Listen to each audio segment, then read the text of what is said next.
Hey hey, salut tout le monde, je m'appelle Félix. Pour aujourd'hui, je vais vous montrer comment hacker Windows pour obtenir des mots de passe en clair. Dans le meilleur des cas et dans le pire des cas, on va avoir des hashes qu'on va pouvoir réutiliser pour se connecter à distance sur les différentes machines. Donc, je vous montre ça.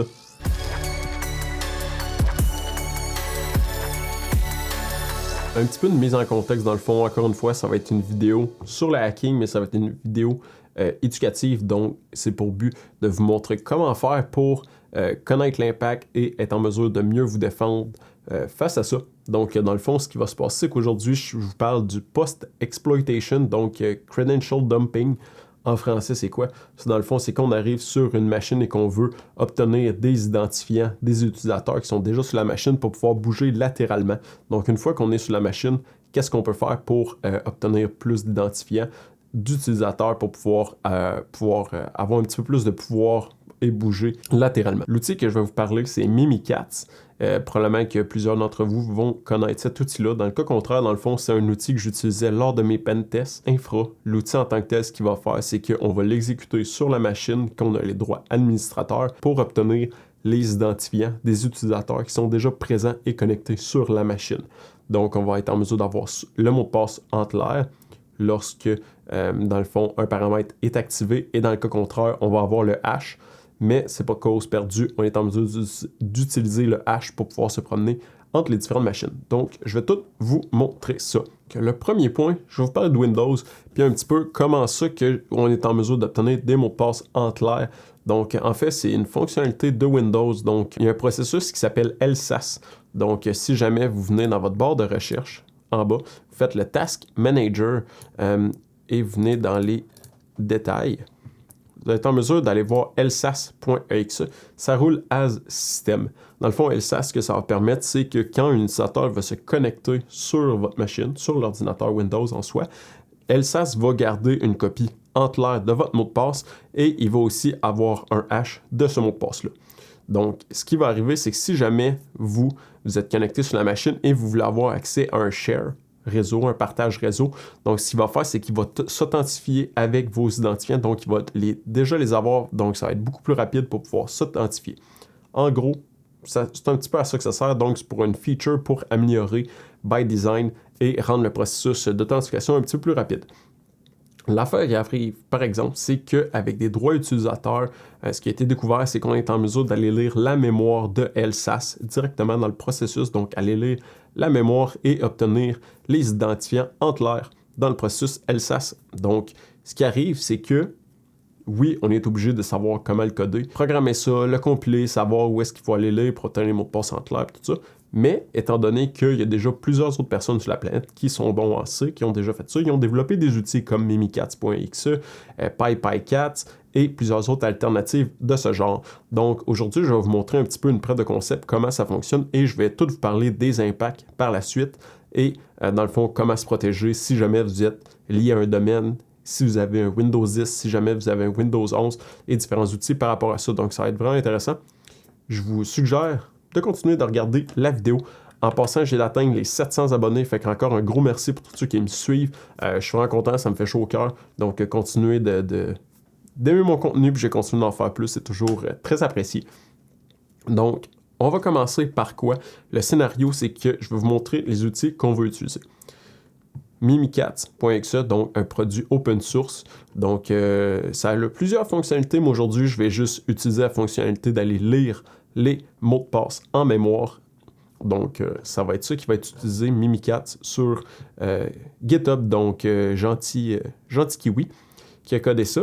Et par la suite, une alternative en Python qui est PyPyCats. Et je vais vous montrer pourquoi que je vous parle de cette alternative-là. Donc, quand on jump sur notre machine Windows, j'ai déjà téléchargé le zip de Mimikatz. Donc, quand on arrive sur Mimikatz, on va dans les releases. On est en mesure de venir voir, excusez-moi, pas PyPyCats, Mimikatz, on vient ici, on vient prendre le release, Mimikatz Trunk. L'affaire qui arrive avec ça, c'est que je vais vous montrer pourquoi que ça ne fonctionne pas out of the box. Si jamais vous avez un minimum un antivirus sur votre machine, donc ici vous venez de voir Microsoft Defender Antivirus Found a Threat, ce qui s'est passé, c'est qu'il a découvert que Mimikatz était là. Donc ici, on a Mimikatz, mais si jamais je décide de l'exécuter, je vais vouloir l'exécuter, puis il va me dire « Hey, cette opération ne peut pas être complétée parce que l'antivirus vous a attrapé parce que c'est un virus. » Donc, si jamais vous avez Defender sur la machine, on est bloqué. Comme je vous ai dit tantôt, un petit rappel, pour aller lire la mémoire dans LSASS, on a besoin d'être administrateur. Donc, si on est administrateur, on peut juste aller désactiver le Defender et pouvoir l'exécuter. Vous avez tout à fait raison. Mais dans le cas que, par exemple, vous ne voulez pas aller jouer avec Defender, puis vous ne voulez pas aller désactiver Defender, vous pouvez utiliser PyPyCats, qui est une alternative que vous avez compilée vous-même de votre côté. Vous pourriez faire le même principe pour Mimikatz, mais PyPyCats, dans le fond, c'est une alternative qui a été faite en Python. Donc, ce qui va se passer, c'est qu'on va avoir besoin d'ouvrir un CMD as Administrator. Je vais ouvrir ça. Donc ici, j'ai un CMD as Administrator pour Leo. Ce qui va se passer dans ma simulation super advanced, c'est que j'ai ajouté j'ai ouvert deux CMD avec run as. Donc ici, j'en ai run as Alice et j'ai un run as, ici, as Bob. Donc ça veut dire que Bob et Alice sont présentement connectés sur la machine. Donc ça, c'est pour but de faire des tests et vraiment vous montrer c'est quoi les résultats quand plusieurs personnes sont connectées sur la même machine. Donc ce qui va se passer, c'est que je vais me rendre sur mon desktop, donc cd2.users Leo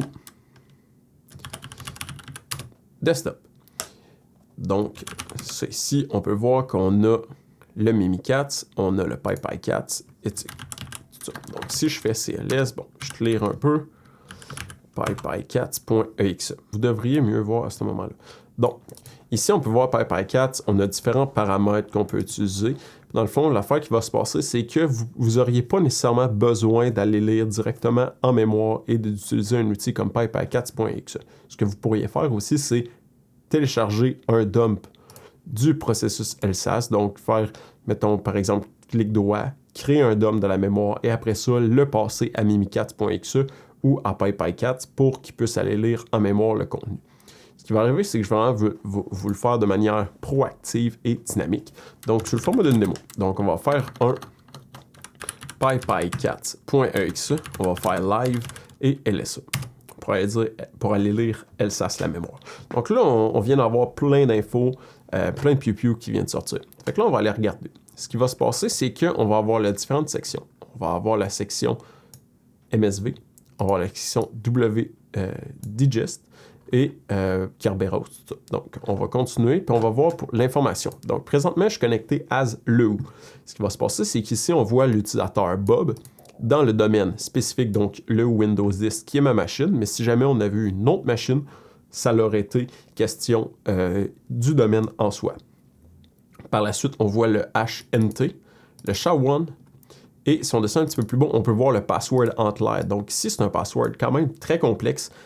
Probablement que Bob utilise un password manager comme Bitwarden pour générer un mot de passe vraiment complexe et aléatoire, mais on a quand même été en mesure de le trouver. Intéressant. Par la suite, si on continue, on peut voir encore ici Bob, on a encore l'information. Si on descend un petit peu plus bas, Alice. Donc ici, Alice, encore une fois, le domaine, son HNT, son SHA-1. Et ici, on peut voir le mot de passe, encore une fois. Alice, ça doit être ami avec Bob parce que ça utilise un gestionnaire de mot de passe et ça a un mot de passe super complexe. Donc si on fait juste prendre un notepad et dans le fond, on regarde ça ici. Alice, Bob. Donc, si on continue, dans le fond, ce qui va se passer, c'est que présentement, il n'y a pas d'autres utilisateurs sur la machine. Donc, oui, on est le où, mais c'est connecté as not user. Dans le cas qu'on ne connaîtrait pas not user, par exemple, ou qu'on roulerait as system, on sera en mesure d'obtenir le mot de passe entre l'air de notre user courant. Donc, si on descend ici, notre password, c'est password, il n'y a rien de complexe.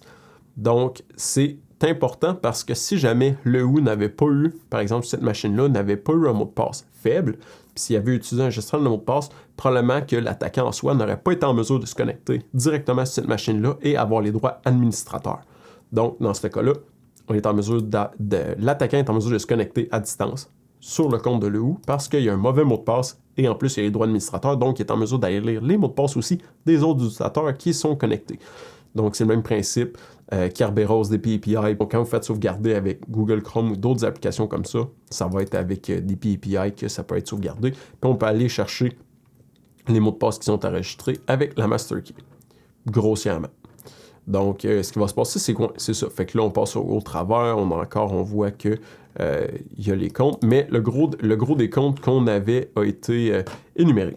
Donc, ce qui va se passer, c'est qu'ici, on a Alice et Bob. Pour s'assurer que ça fonctionne bien, je vais vous montrer quelque chose ici comme ça. Ça, c'est le mot de passe en clair, mais je vais aussi vous mettre le NTLM. Pourquoi le NTLM? Parce que c'est quelque chose qui peut quand même être utilisé pour se connecter à distance parce que Windows accepte aussi les NTLM. Donc, si jamais on vient ici et on navigue sur notre machine Kali, on va se connecter, on va pouvoir dire qu'on est Alice. Le mot de passe, j'utilise CrackMapExec, un autre outil qui est fort utile dans les Pentest Infra. J'en parlerai peut-être dans une prochaine vidéo. Mais ici, on peut voir Alice avec le password et dire qu'on n'utilise pas le domaine, qu'on a le local path et comme ça ici. Et on va pouvoir voir dans le fond, quand il y a un plus, ça veut dire qu'on le pound, ça veut dire que ça roule as administrator. Donc, on avait ça.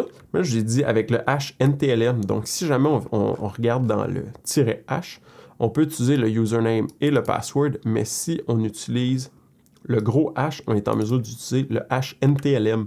Donc, au lieu de faire ça comme ça et d'utiliser le mot de passe, comme je vais vous montrer, si jamais on n'est pas en mesure d'avoir le mot de passe, on est en mesure d'utiliser H, l'option H, et de venir chercher le hash NTLM. Faire ça comme ça, et on va pouvoir voir que l'authentification est valide aussi. Donc, c'est une manière de vous montrer que dans le fond, le hash, comme le mot de passe en clair, sont toutes les deux utiles, sauf que si jamais vous voulez vous connecter, par exemple, à distance, vous allez besoin, RDP par exemple, vous allez devoir avoir le mot de passe en clair pour pouvoir vous connecter. La raison pourquoi c'est en clair, je vous l'explique, et c'est à cause d'une clé de registre. Donc, si on rouvre le registre, dans le fond, toutes les informations dans Windows sont normalement sauvegardées dans les registres. On a un petit peu plus d'explications sur comment, par exemple, se protéger. C'est que l'affaire qui arrive, c'est qu'avant Windows 10, il n'y avait pas nécessairement de mesures de sécurité par défaut qui étaient mises en place pour protéger les utilisateurs. Donc, par défaut, au début, ce qui arrivait, c'est qu'on pouvait rouler Mimikatz.exe sur, par exemple, Windows 7, et dans le fond, on avait tous les mots de passe en clair.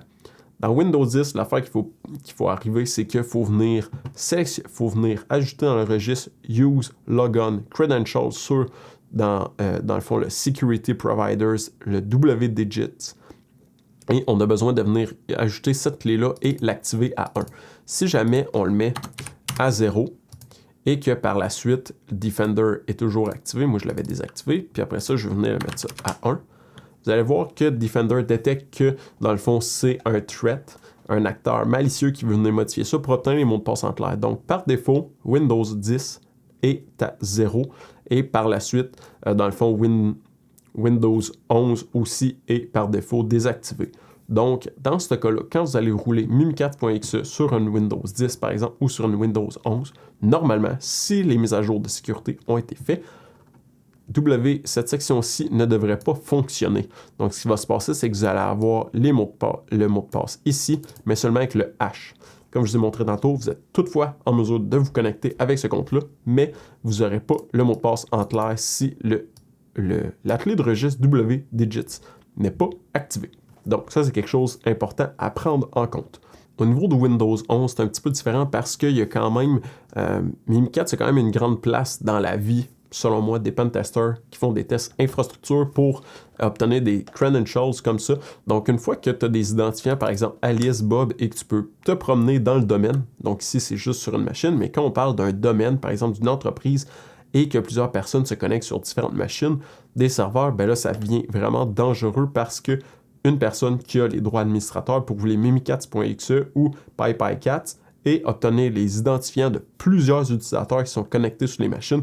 Donc, ça devient vraiment dangereux pour se promener latéralement sur le domaine et devenir domaine admin, donc devenir le big boss du domaine. Ce qui va se passer, c'est que quand on arrive au niveau de Windows 11, ça fonctionne différemment. Pourquoi? Parce que Windows 11 utilise par défaut Credential Guard. C'est quoi cette bébite-là? C'est une feature qui est activée dans Windows 11, mais qui n'est pas activée dans Windows 10. Donc, si jamais vous voulez l'avoir, vous devez l'activer et le télécharger. Mais dans le cas contraire, ce qui va arriver, c'est que dans Windows 11, ça va être une manière de vous protéger. Comment? Tantôt, je vous ai dit que LSAS est un processus qui avait les identifiants en mémoire. Ce qui s'est passé avec Windows 11, c'est qu'il va y avoir une section mémoire virtuelle. Ce qui va se passer, c'est qu'on va avoir, ici c'est une bonne illustration du fonctionnement de Credential Guard, mais dans le fond, ça va être le processus LSAS qui va être divisé en deux processus, par exemple, en deux sections. Puis ce qui va se passer, c'est qu'il va y avoir une section qui va rouler à la mémoire directement dans Windows. Il va y avoir une section virtuelle qui va être sécuritaire, plus sécuritaire et non accessible. Dans le fond, on ne sera pas en mesure d'aller lire cette mémoire-là. Ce qui va se passer, c'est que c'est là-dedans que les mots de passe enclave et tous les identifiants vont être sauvegardés. Donc, dans cette manière-là, un attaquant ne sera pas en mesure d'aller lire directement la mémoire de LSAS pour obtenir le mot de passe enclave.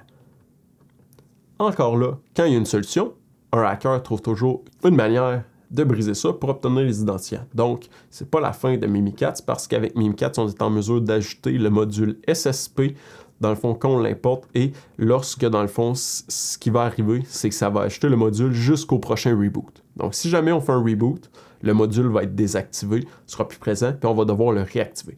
Mais entre les différents reboots, si on active ce package-là, ce qui va arriver, c'est que on va intercepter les communications d'authentification. Donc, ça va aller sauvegarder dans un fichier local sur la machine. Donc, ici, ça va être dans C Windows System32 mimi-lsas.org. Et dans le fond, ça va écrire les identifiants en clair de l'utilisateur, donc son user et son password. Donc, Mimikatz est quand même un outil utile dans Windows 11, malgré le fait qu'il y a Credential Guards, malgré le fait que le W-Digits est désactivé, ça reste encore un outil qui est vraiment utilisé pour les pentests infrastructure. Puis quand je parle de pentests infrastructure, c'est les pentests qui vont tester l'infrastructure du domaine. Donc, c'est à ce niveau-là quand je parle de pentest infrastructure. Je n'ai pas fini parce qu'au niveau des mitigations, je vous ai principalement parlé des machines locales et non du domaine. Ce qui va se passer au niveau du domaine, c'est qu'on peut faire des groupes et des GPO qu'on pourrait appeler des groupes policy.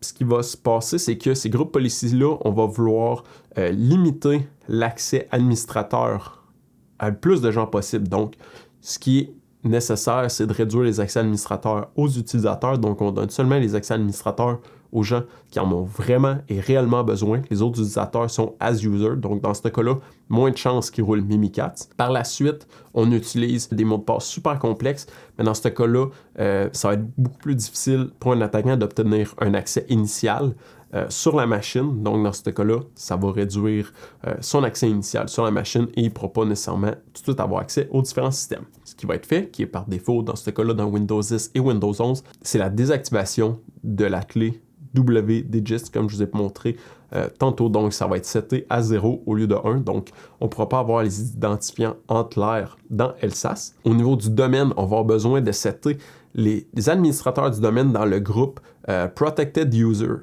Ce que ça va faire, le groupe Protected Users, c'est que lorsqu'un administrateur va se connecter sur la machine, les identifiants ne seront pas sauvegardés sur la machine. Donc, ce qui va se passer, c'est que malgré le fait que quelqu'un trouverait une manière d'être système ou administrateur sur la machine et qui roule Mimikatz.exe, il ne sera pas en mesure d'avoir les identifiants des administrateurs sur les différentes machines. Le dernier point, c'est de venir jouer avec les policies parce qu'un administrateur ne devrait pas forcément pouvoir se connecter sur les différentes machines. Donc, un domaine admin ne devrait en aucun cas se connecter, par exemple, sur plusieurs machines. Donc, on le met dans un groupe qui ne permet pas de se connecter à distance sur les machines. Donc, si jamais vous avez besoin d'un administrateur local qui a le droit de se connecter sur plusieurs machines, validez avec des groupes pour réduire ses accès le plus possible. Que si jamais il est domaine admin, il est administrateur des postes, il y a plein d'accès, il se connecte sur une machine, il n'est pas dans le groupe Protected User, quelqu'un est administrateur local ou il est système, il est en mesure de rouler Mimikatz.exe, il prend les identifiants directement du domaine admin et il se connecte directement dessus, c'est GG, il a gagné et l'entreprise en soi est pannée, l'entreprise est dans la merde et dans le fond l'attaquant ou l'adversaire s'est rendu au top goal Donc, ce qu'il reste à faire, c'est que là, en ce moment, il y aurait accès à l'entièreté des ordinateurs, à l'entièreté des comptes. Il peut changer le mot de passe. Il peut littéralement tout faire parce qu'il est le roi du domaine. Il est le domaine administrateur. Donc, ça, c'est des points importants que je voulais vous parler aujourd'hui. Donc, oui, on est en mesure d'obtenir des identifiants en clair sur une machine Windows, mais c'est aussi important de savoir les mitigations, donc dans ce cas-là, et l'impact. Donc, en sachant qu'en étant administrateur, on peut aller chercher les identifiants en clair ou les hashes des différents users pour vraiment faire attention pour réduire les accès administrateurs, ajouter des mots de passe complexes aux utilisateurs, malgré le fait qu'on a vu qu'on est en mesure des fois de les obtenir en clair. Si jamais on n'est pas en mesure, on a seulement que les hashes, on ne sera pas en mesure de les craquer s'ils sont complexes. Donc, ça va rendre le processus beaucoup plus difficile. Donc, limiter les accès administrateurs, avoir des mots de passe complexes, désactiver WDigits. Ce qui va rester, c'est que malgré le fait qu'on est administrateur, on pourrait quand même aller le réactiver, mais par défaut, Windows 10 et Windows 11, c'est désactivé. Dans Windows 11, le Credential Guard, donc ça ajoute une complexité supplémentaire pour l'attaquant pour obtenir les identifiants. Dans le cas d'un domaine, on limite les accès aux administrateurs. On met dans des groupes spécifiques pour ne pas sauvegarder les identifiants.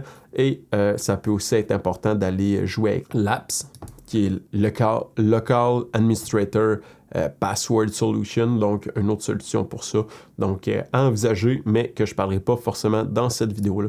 Donc, je vais vous mettre dans la description un petit peu plus bas des mitigations au niveau de mimikatz.exe, des documents que je trouve assez importants, des blogs que dans le fond qui documentent bien. Donc, pour quelqu'un qui est en mesure de suivre ma vidéo, qui comprend grossièrement qu'est-ce qui se passe, mais qui a un petit peu de la difficulté à tout suivre parce qu'il manque certaines pièces du puzzle, ben voici 3 articles que j'ai mis, donc qui vient parler de Credential Guards, qui vient parler, dans le fond, de Mimikatz, les mitigations 2021 et de 2018. Mimikatz est utilisé, comme je vous ai dit, à plus large que juste aller lire les identifiants en clair, mais c'est un de ses fonctionnalités.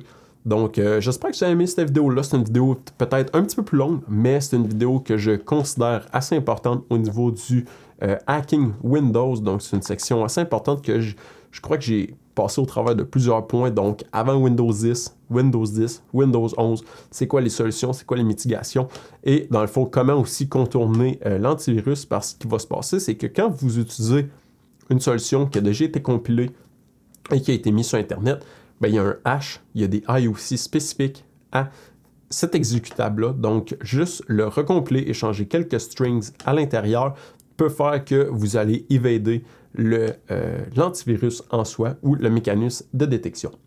Donc, grosso modo, quand vous avez un outil en ligne, si jamais vous pouvez le recompiler pour l'utiliser vous-même, vous allez probablement mettre les chances de votre bord pour ne pas vous faire catcher par les mécanismes de défense, les antivirus, les EDR, tout ça. Donc, c'est pas mal ça qui conclut la vidéo. Si jamais vous avez aimé ça, n'oubliez pas de mettre un thumbs up, c'est toujours encourageant. Si jamais vous avez des questions, commentaires, interrogations, allez mettre ça un petit peu plus bas dans la section commentaires. Joignez notre support Discord pour partager vos connaissances avec nous, donc que ce soit du Wi-Fi hacking, du Windows hacking, du networking, du coding, amenez-en de la tech, il y en a. Donc, joignez notre support Discord pour partager vos connaissances avec nous. Partagez la vidéo en grand nombre et on va se dire à la prochaine. Bye bye.